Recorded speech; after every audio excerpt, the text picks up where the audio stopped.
Olha, imagina só a cena. Você acorda e a notícia do dia é que um chefe de Estado foi capturado no próprio país dele por uma potência estrangeira.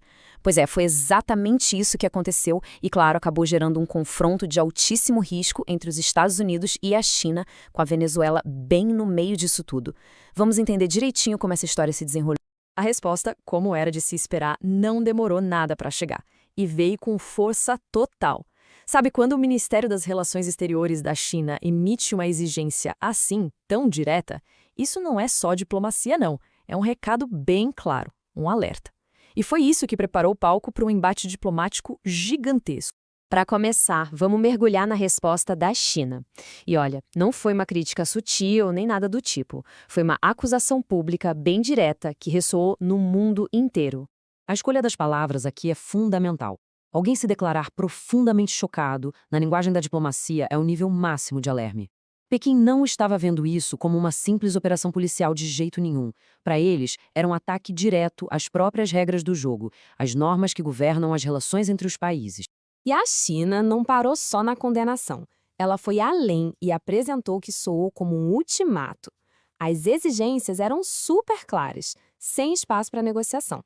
Libertem o Maduro e a esposa dele imediatamente, garantam a segurança pessoal deles e voltem para a mesa de diálogo. Isso, claro, elevou as apostas de uma simples disputa para um confronto direto. Mas, afinal, o que exatamente causou essa reação tão forte? Para entender, a gente precisa voltar um pouquinho, para o estopim de tudo. A ousada operação de captura de Nicolás Maduro. E a operação toda aconteceu numa velocidade impressionante. Pensa só, em menos de 24 horas, o Maduro foi de presidente em sua capital a prisioneiro em solo americano. Essa rapidez toda sugere um planejamento meticuloso e uma execução precisa que pegou todo mundo completamente de surpresa. Certo. E do outro lado da história, como os Estados Unidos justificaram uma ação tão drástica? Vamos dar uma olhada na versão oficial dos fatos. A confirmação não veio por um comunicado de imprensa formal, aquele texto padrão, sabe? Que nada. Veio com imagens, provas visuais mesmo, divulgadas publicamente na rede social X. Essa tática já mostra muito, né? Mostra a confiança dos Estados Unidos na sua operação e a intenção de controlar a narrativa desde o primeiro minuto. E então, para não restar dúvida, veio a confirmação do mais alto escalão. A declaração do presidente não só assumiu a responsabilidade pela ação, mas também sinalizou que a captura não era o ponto final. Era, na verdade, só o primeiro movimento num plano muito maior para a Venezuela.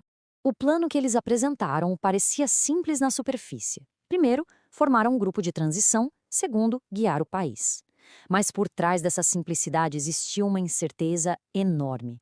Quem faria parte desse grupo? Quanto tempo isso ia levar? A falta de detalhes deixou todo mundo, tanto aliados quanto adversários, numa baita suspense. Agora, vamos dar um passo atrás para ter uma visão mais ampla. É crucial entender como a China está enquadrando isso. Para eles, não é um incidente isolado, mas sim parte de um padrão de comportamento americano que consideram perigoso no cenário mundial. E aqui tem uma expressão que é a chave de tudo na acusação da China: postura hegemônica. Para Pequim, o que isso quer dizer é que os Estados Unidos estão agindo como se fossem a polícia do mundo, ignorando a soberania de outras nações e as regras internacionais sempre que for conveniente para eles. É uma acusação pesadíssima que atinge o cerne da ordem global. E é isso que nos leva ao coração do conflito. Duas realidades completamente diferentes. O que para os Estados Unidos é a aplicação da lei, para a China é uma agressão ilegal. Com visões de mundo tão opostas, fica a pergunta: como encontrar um meio termo? Então, para resumir a questão central, uma ação direta dos Estados Unidos contra um líder estrangeiro acabou provocando um desafio diplomático gigantesco vindo de outra superpotência global. O confronto não poderia ser mais claro. E tudo isso nos deixa com uma pergunta final para a gente refletir. Será que isso foi um evento único, um ponto fora da curva?